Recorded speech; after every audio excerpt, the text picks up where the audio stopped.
Hello, it's Isabel from Blue Sapphire here. I hope you're doing well. Welcome back if you've been before, and welcome if this is the first time you're joining me. Today I'm going to do a quick video about a new deck I got yesterday. I have actually tried recording this more than once. When it arrived yesterday, I thought I'd record it, and I sort of did various bits, and every time I started doing a walkthrough I got interrupted. If it wasn't a dog barking, it was my kids arriving home or the door going. So I gave up. But I was really keen to put this video together before I started looking at the cards in too much detail. And I thought I'd take them away with me to look at this weekend as we're going away for a couple of days. So I wanted to do this before I looked at them too closely.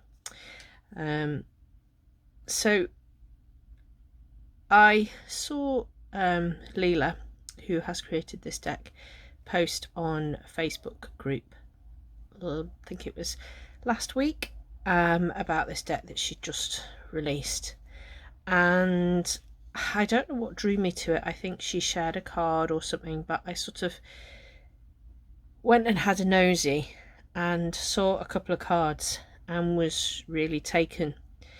Recently I have been trying to be a bit more selective about the decks I was buying. I don't have loads of decks yet, but I was finding that I was being tempted by a lot of decks, and I hadn't really had time to work with the ones I've got. There were a couple of Kickstarters that I've been following their sort of creation, and I'd had a set up to be notified when they were released, and then actually when they were released and I saw how much it was going to cost me, I actually made myself stop and go, do I really want them? What are they going to give to me? How am I reacting to those cards? And as exciting as it was to think of all the different things you could get as part of a Kickstarter rather than buying later and being part of that, I also wondered how much of it was fear of missing out and how much was I going to engage with the cards. So I'm telling that because the background of where I'm at the moment is that I've been a bit more selective. I've got a few decks on pre-order, a couple of Kickstarters that have been taken out of my account having already backed them prior to that. One that I'm really gutted has been refunded today because they can't get hold of it in the UK, which I'm really upset about. And I wasn't going to be tempted. I'm trying to be good. And telling you that shows that this spoke to me when I saw the pictures, when I looked at it. Aside from the fact that this is a beautiful colour, I think it's really well done. So it arrived yesterday.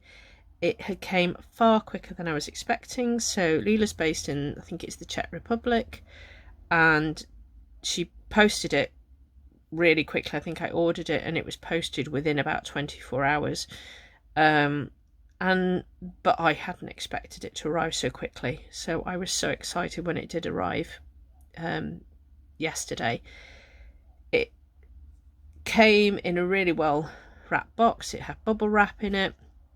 And it was beautifully wrapped and had little thank you stickers as well.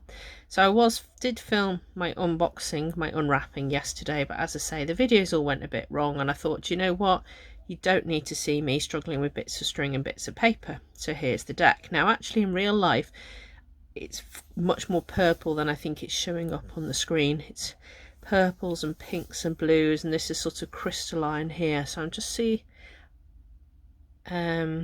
don't think you can quite get, but yeah, it's beautiful. There we go. It's that more dark sort of purpley colour. It's a lovely box. It's really sturdy, nice two-part box as well, so it's not a tuck box. It's got space from the top to the bottom so that it will be easily opened, and on the back it says stay curious and know thyself. If you're interested, Leela's website is latebloomersart.com. Now she did put a disclaimer on the website to say that the cardstock wasn't the thickest, so if you weren't a fan of thin cardstock, to consider whether it was right for you. But I think the pictures drew me in, whatever the cardstock was going to look like. So let's get it out. Really easy to get out. What's nice is it fits really neatly in the box, so there is no sort of, there's only a little bit of room, but it's quite a compact box. There's no little white book with this, but that's absolutely fine because it's based on a range of systems. Actually, I think Leela's drawn from different things, and I'll talk a bit more about that in a minute. Those of you with a nervous disposition around moths, look away now because there's 2 featured on here, but I know if you, and just look at that card. I love the way the orange jumps out, this sunset orange on the backs of these cards, and how it interacts with the purple box. It's so vibrant, and I'm just being drawn in. I just feel like I want to kind of get in there, you know. So this beautiful back, it's pretty much reversible. There's some slight variations, but to be honest, I think it's one of those I don't think that you'd notice as easily. It's not like it's got a word on or something. It's an unusual back, and it's nice to have something a bit different. And actually, I just like staring at it. I feel like I'm being hypnotized by this, which looks like an eye in the middle here. So yeah, so it's not the thickest cardstock, as she said. It is quite bendy, it is quite thin, but having said that, it's quite sturdy for that thinness. It's pretty much matte. But what is really nice is, thick or thin, it's an she's chosen carefully who she had printed. So she's had it printed by a company in Italy who are powered by solar energy, and it's chosen ecological paper, chosen ecological printing inks, and so it's a lot of thought has gone into who's printed it and their company, and I think that's really lovely. So you get this lovely introduction card, or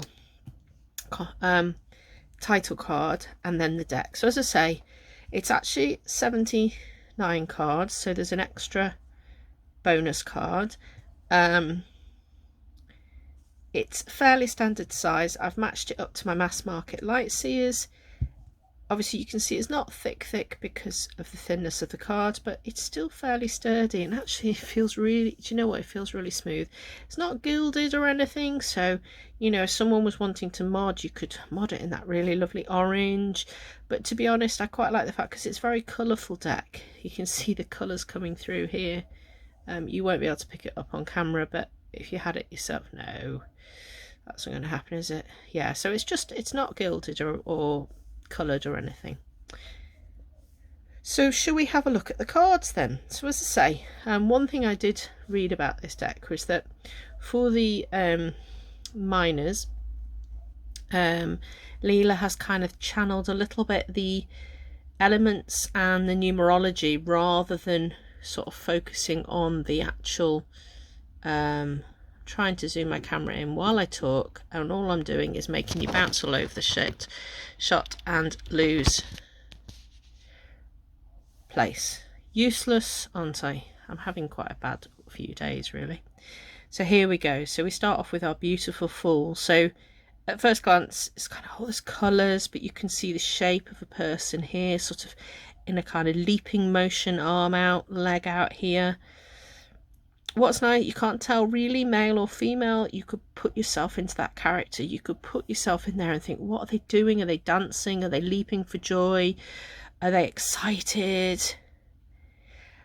There is a 0 here, and there is the Fool written here. But actually what's really nice as well is how much they're integrated into the card. So when you first look at the card, your eyes aren't drawn to the word, they're drawn to the colour and to the shape. Here's our Magician. So again, you've got your word and your number. What's interesting is on camera, they actually show up brighter than they do on the card in real life. Look at these purples and pinks and this kind of cosmic energy here. I really can feel myself. I'm only kind of just learning this sort of sense of intuitiveness and being in the card, or that some people talk about, and I've been very reliant on, you know, the Fool means a leap forward or that kind of thing, I'm trying to be a bit more meditative about how I approach cards and what they're saying. And what I love is the fact that I can see myself stood here as this person going, the power building inside and feeling the heat and the energy and releasing it and creating something or changing something. Again, you don't know whether male or female, they're just magical. And the energy that is just shouting from me. I think that's the thing when I saw these cards online. I was really drawn to them. Look at this High Priestess. So here you've got all these phases of the moon going round, being held in the middle here. Just that hint of the character in the middle there. Look at this Empress. What I love about this Empress is that immediately my eyes are actually drawn to the fruits and the flowers, you know, the abundance here. And then under these wings is this character. She's got quite a thought-provoking pose. And look at this little hummingbird at the bottom here. I hope you can see the cards all right from there. I don't want to faff around with zooming in anymore or bringing them up. Here's the Emperor. What's also nice is there's lots of diversity, I think, in this deck. Not sure about diversity in sort of body shape and stuff, more in backgrounds and yeah.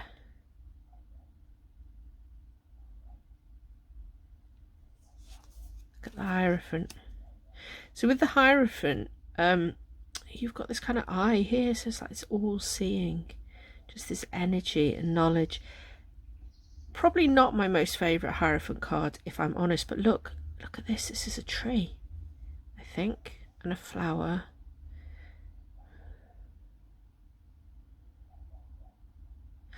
I think what's nice is that for this deck, because there isn't a book, I've straight away looking at the cards rather than reading the book.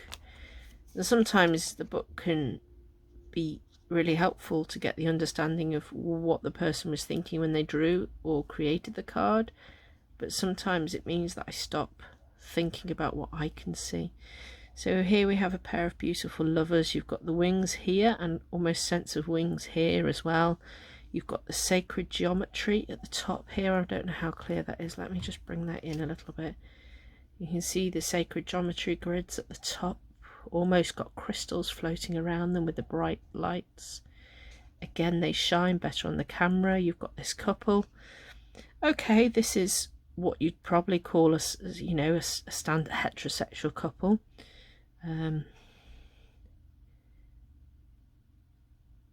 I also love that, to me, these outfits are actually almost not tribal maybe, but you know, they're beautiful, aren't they? This flower at the bottom here. I'm not going to be able to spend that long on all these cards. So here we've got the Chariot. Now this is a really interesting Chariot card, and I'd actually be really intrigued by the thought processes. I need to read a little bit more about the Chariot. So, you know, we haven't got the typical carriage or mode of transport. What I think we've certainly got here is like a wolf. I think we've got something else under there, and you know, I can't tell what it is. Well, I think it might be a second wolf. I think we've got a light and a dark wolf actually, or dog. So maybe they could be like husky dogs. So you've got the light and the dark like you get with the RWS at the front. Got these lights. So suddenly, oh, now what's in the eye line there? You see, I'm looking really deep. I'm not sure what that is, whether it's just the... Now, this is really cool. So this is a strength card, and obviously it's a beautiful lion with the symbolism. Now, what she's actually done, which is really lovely, is there's an 8 in one corner and 11 in the other, which therefore allows you to use it however you want in your system, depending on where you like to put strength. And I did look, and the Justice card is the same. I actually noticed it when I was sorting them out. I tend to put strength here as number 8, and they were the other way around. And I was like, oh, okay, that's fine, I can cope with that, and then realise that you could do either, so that's a nice touch. Look at this Hermit card. I have to say that this was probably, I've said on other videos, Hermit is my card, it's my birth card. It's totally a card I relate to, that sense of needing to be kind of on my own and thoughtful. But you've got this person here with this light shining out of them, and you've got all these moons here, and then you've got this beautiful wise owl in the middle. Absolutely love that card. So we've got a Wheel of Fortune here. Look at the spiral shell at the bottom here. Beautiful. And that's kind of repeated up here as well. So you've got the same sense, and the knowing Sphinx in the middle here. Not Sphinx. There's a Sphinx. Well, anyway, this. I just love the colours. I love the fact that the colours are beautiful and vibrant, but they're not too extreme, they're not too cartoonish. It's really thoughtful. Got this beautiful face here for justice. So you've got your scales, you've actually got a heart in one and a feather on the other side.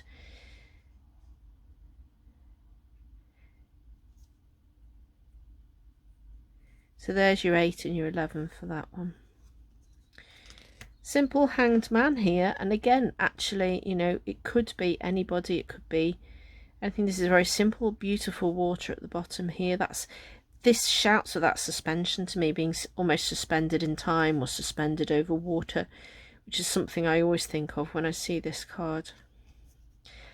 This is another card I really liked, the Death card. Now, often the Death card I have to kind of work with, because I don't like a lot of them. I don't like kind of terrifying or horrific portrayals, and this was kind of interesting because I don't know if anyone else has seen the film Coco, but it's a beautiful cartoon. It's absolutely gorgeous, and it's all set around the Mexico Day of the Dead celebrations, and this is what that spoke of to me. And it's about the kind of working with the spirits and the crossing over of the ancient family in your background. And so that's what this spoke to me, and it kind of reminds me of that film, and therefore I take some of that energy from this. There's a lot going on in the background as well to explore. I think that's a beautiful card. Here we've got Temperance, we've got some balance of water here. Fire, all the energy, so that balance of all the different energies going on. I love the fact that the titles and everything are in different places as well. I like cards like that where they're incorporated and they're in different places. I think I'm often put off by cards where you've got like a banner at the bottom, and interestingly, that's one of the things that put me off one of the Kickstarters I've been following, was that I realised that the sort of banner just kind of almost got in the way. So here we've got a devil, got some chains, I think some bullets there. Here, piercing eyes, we've got barbed wire. Now this might be triggering for some people, and I hope it isn't, and I apologise if it is, but again, it's quite an interesting one, that one. There's a lot going on there to think about. We've got the Tower, struck down, twisted, turning, transformation, star, look at that, cosmos. And look at this energy radiating from this person. It's sort of energy centre there. Here we've got our moon. So you've got the moon here. Oh, and actually what's interesting is looking at this more closely, I can see the reflection here. It's beautiful cards. Our sun. Love that. Just that vibrancy of the colour. Isn't it beautiful? And again, like almost highlighting different chakras. Got your third eye there almost. Awakening. So instead of judgment, we've got awakening. And you can just see, I don't know if you can, yeah, you can pick it up here, this person opening themselves up to the change, or to receive what's coming to them.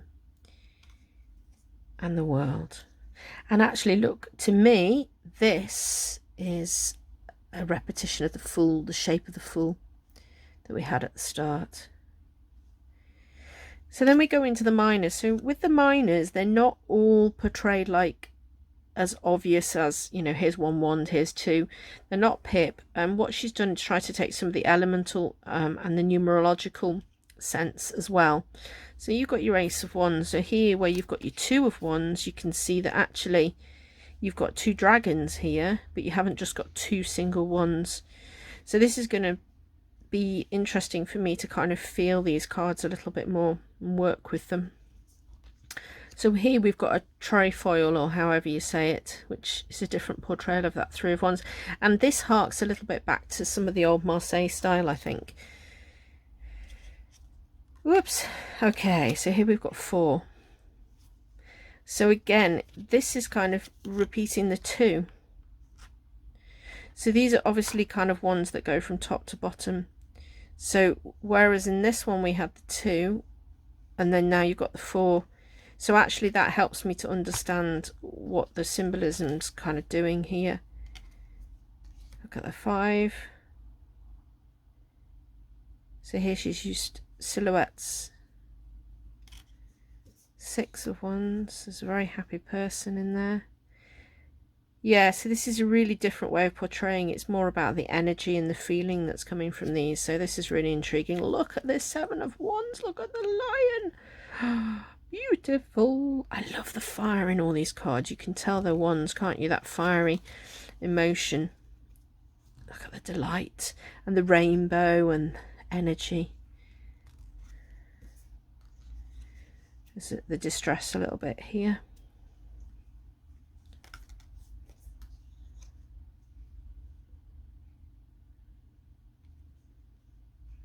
So then we've got a Princess of Wands.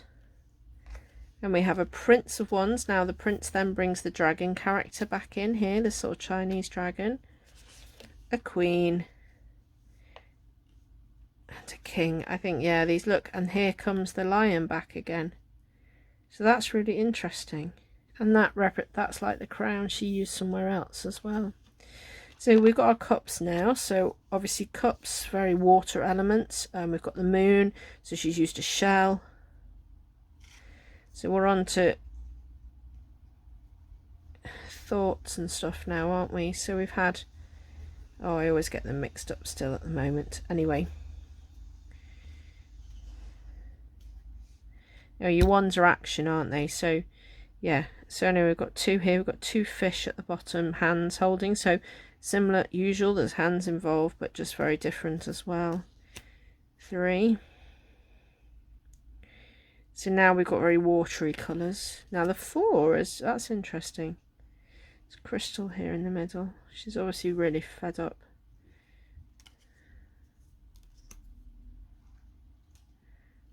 Five of Cups.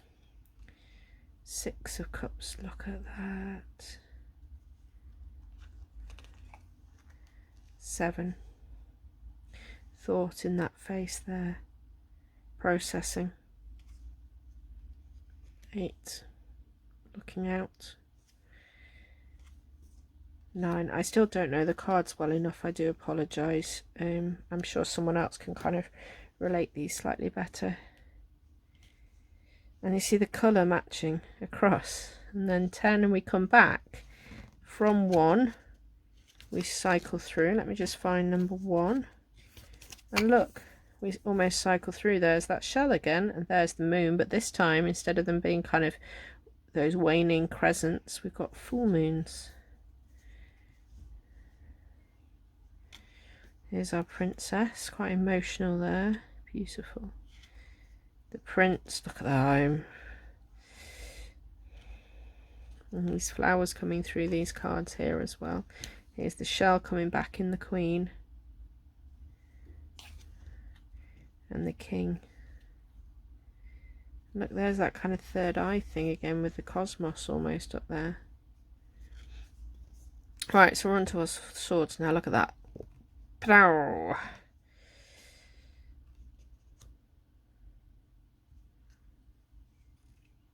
Love them. Love, love, love, love these cards. Could look at them for ages. Look at that. There's a bit of emotion going on there, isn't there? Oh dear. Things are not going well.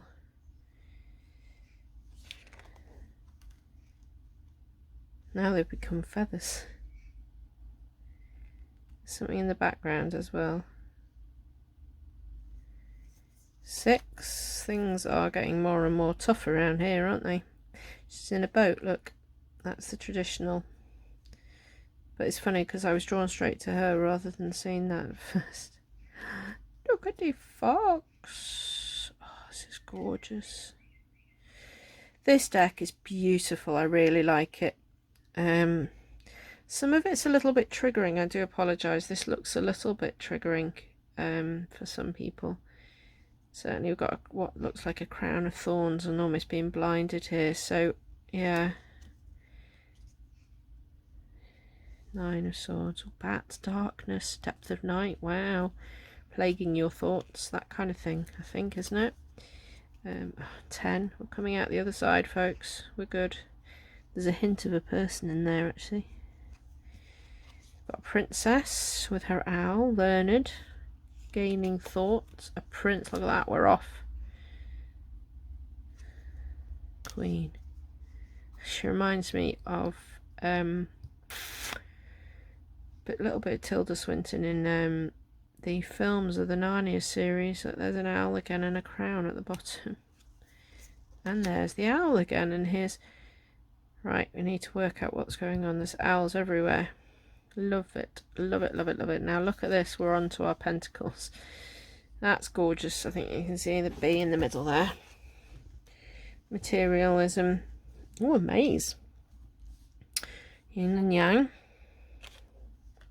Here's our bees again, and look, now we've got some honeycomb coming out of this work.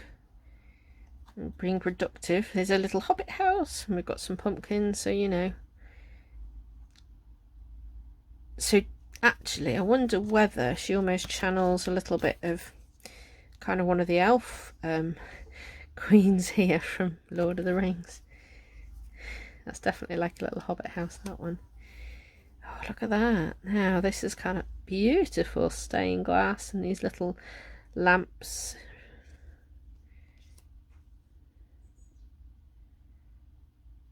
Gorgeous, gorgeous. I am going to read a bit more and have a look at her Instagram, because I do think, you know, there's a lot more here that can be found. I'd really love to hear a bit more about sort of thoughts behind what she thought when she was making the cards. We're back to our bee. This is like a queen bee now, and she's got a hive, and you can just see in the background the golden thread. Peacock! Look at the peacock. Seems to be a bit obsessed with peacocks. And we got back to the honey.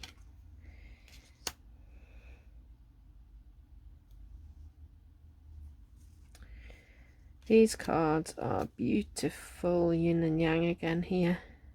And again, this kind of ever pervading diversity of character.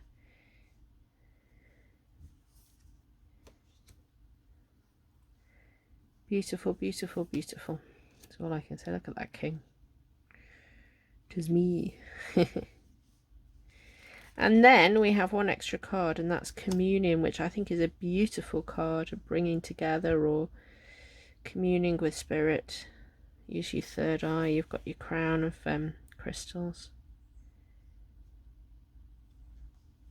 So there we go. What a beautiful, beautiful deck of cards. As I say, apologies if I've not helped, you know, not really conveyed the meaning of some of the cards very well in what I was saying, but some of them are going to be so fantastically, just so many colours. I'm loving these kind of, look at that. I can just sit and look at that for ages. They're beautiful pieces of art.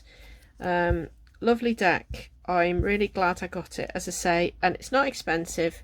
Get it direct from Leela on her website. I've got the Oracle of Echoes on pre-order, and so I think that this will work with that. I also think it fits quite nicely with things like the Lightseers, and I recently picked up a bargain copy of the Muse on eBay by Chris Ann, so I think that some of these will work quite well together.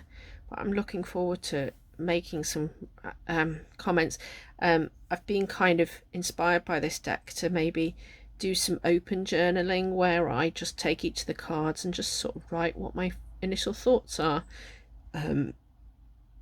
sort of what I'm seeing. And I have to say that this is one of the first decks where I've actually felt I could do that.